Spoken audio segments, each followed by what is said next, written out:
Hi, hello, it's me here, Jessie Tomlinson, the researcher, writer, director, editor, star of this documentary, Psyche, the life and death of Dr. James Barry. And today I'm going to be giving you a little director's commentary thing of it. I'm just going to be watching through it and telling you what my thoughts were while I was making it. And like, you know, what I would have done better if I had like more time to do it, or better resources, or like, you know, watching back just my thoughts and feelings on the thing and what bits I'm very proud of and all of that. Hopefully it's going to be more I'm proud of this than oh I want to go back and change that now after I've released it. But yeah, hopefully yeah, I'm just gonna tell you how I'm feeling about this documentary now in retrospect.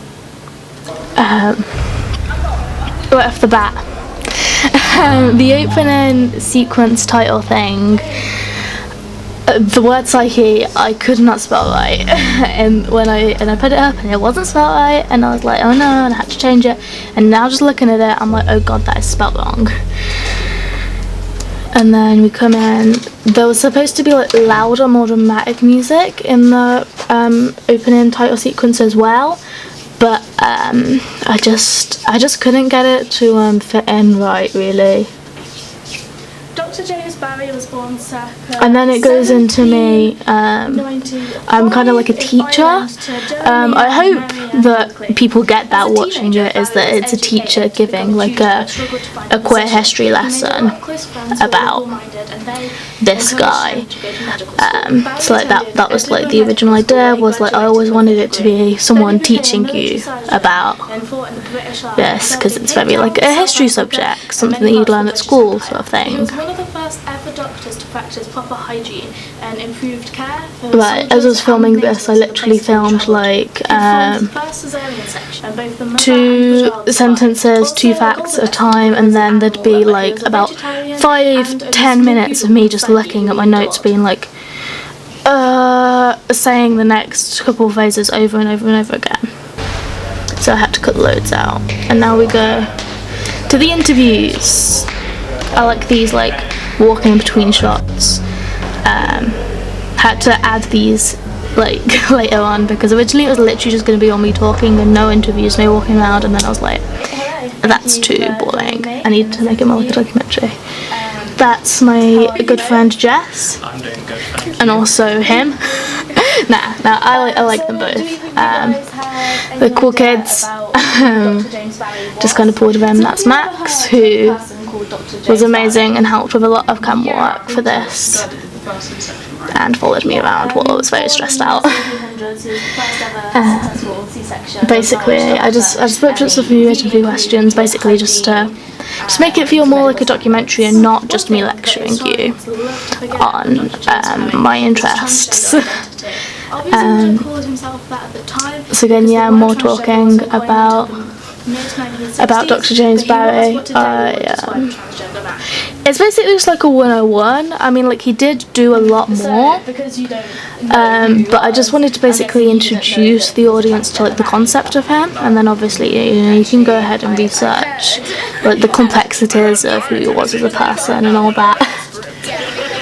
You talk about him being like a big influence, I suppose. Yeah. But like, you wouldn't have knew that. This interview, I'm not happy with the audio. I'm not happy with the audio of any of this documentary, really. I feel like these clips with Max, alright, I quite like the sort of like talking in the background, whereas like you can tell that we're in a busy environment.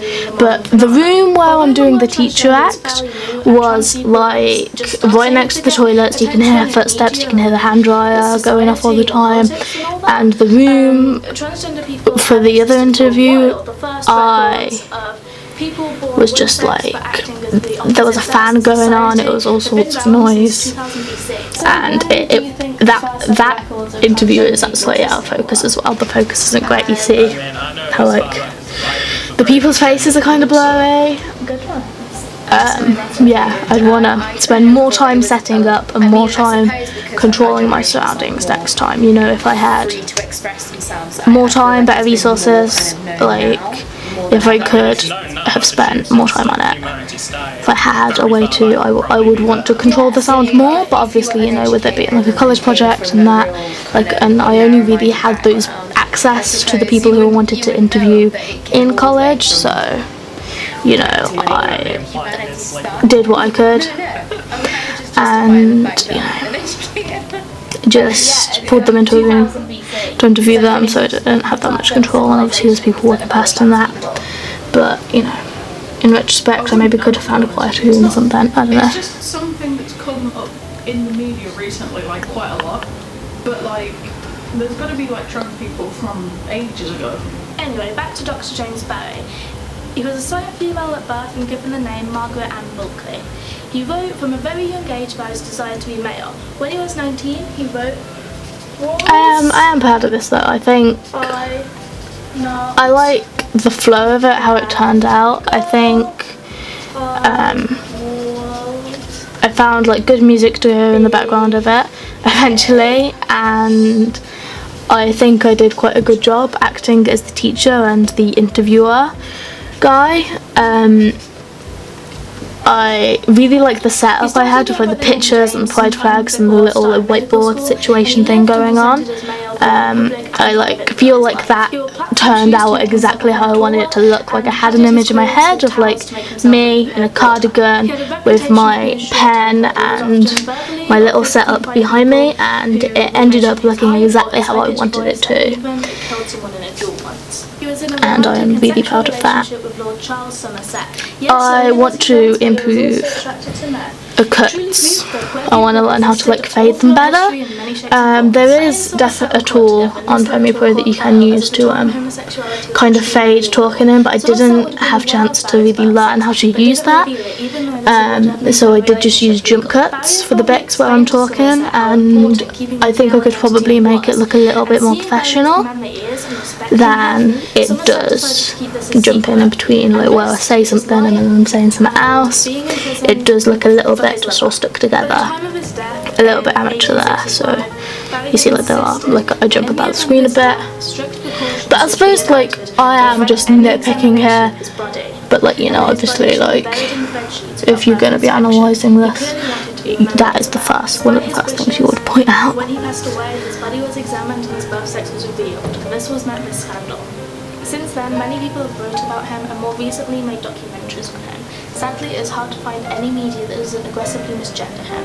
While researching Dr. Barry, it was hard to find an article out on him that wasn't titled something along the lines of "The woman who tricked everyone into believing she was a male doctor." Only Dr. Barry, but pretty much every trans person throughout history is documented in some sort of way that discredits not only their gender identity. I don't know if I'm getting too emotional here, or like if that's a good thing or a bad thing. Like obviously it's a subject that I'm really passionate about, so I'm going to get emotional whenever I talk about it. But obviously there is a lot of bias in this documentary. It is trying to convince the audience of a certain thing, and like, I don't think that's bad. I think every documentary has that.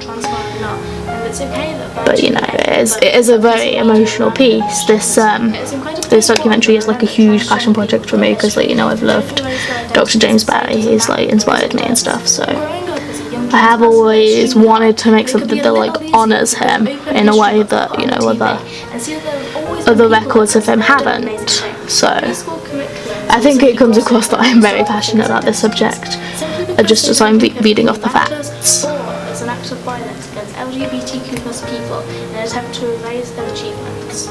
Do you think you could name any LGBTQ+ people from history? Maybe any that you learned about at school?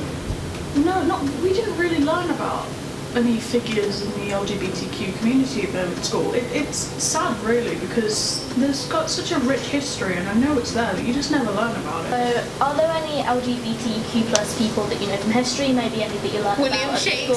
at school? William Shakespeare. Can I not swear?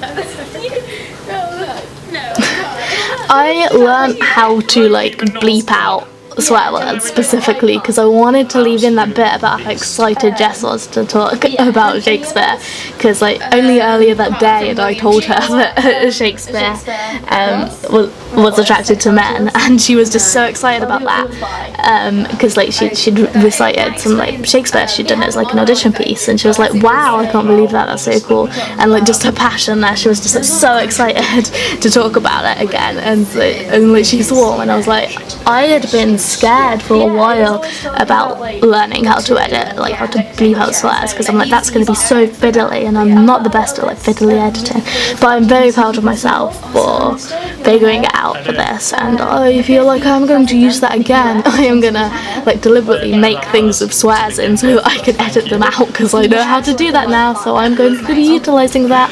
The person who kick-started the gay rights movement in 1979 was a trans woman of colour called Marsha P. Johnson. There's a documentary about her on Netflix. I basically left this like long talk in here again to show like the famous author, I really think it's good. Like it depicts how excited like teenagers, like young people can get about learning that these historical figures were like LGBTQ plus people, how like it's such an interesting topic, and how like bi people and gay people and trans people and all that like have such rich, interesting history that is worth talking about and worth learning about, and how like fun and exciting it can be just for like friends to like hang around and talk about it and stuff like that. And I really wanted this bit to show that, just like people just like learning about queer history and having a good time with it, and just how fun queer history can be, and it's not all depressing, and it is like a really good, interesting topic that, you know, should be taught, because that is the final message I wanted to push in this. So, you know, obviously it is mostly about Dr. James Barry, and I wanted to mainly get across his story, but also at the end just say all of queer history is amazing, and there's some amazing people in history that we should learn about more, you know.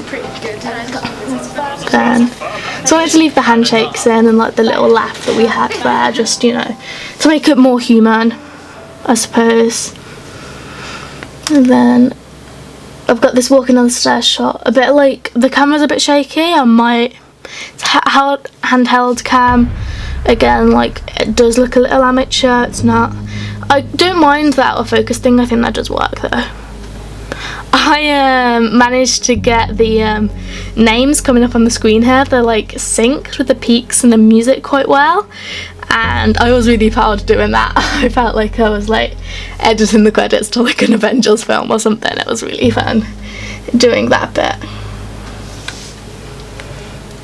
And I really like this choice of music here. This is the same song that was like is supposed to be in the opening sequence, but you can't hear it that well in the opening sequence, and I'm kind of bummed about that, because I just wanted to feel like it was coming that full circle. But you know, can't have everything. It's just I had a lot of technical issues while editing this, and it didn't all go to plan. But you know, I worked with what I had. Right in there. At the end, I just walk into the road. That probably symbolises something. Anyway, I hope you enjoyed my director's commentary. That is it. That is Psyche, the life and death of Dr. James Barry, my new documentary. Thank you very much for watching.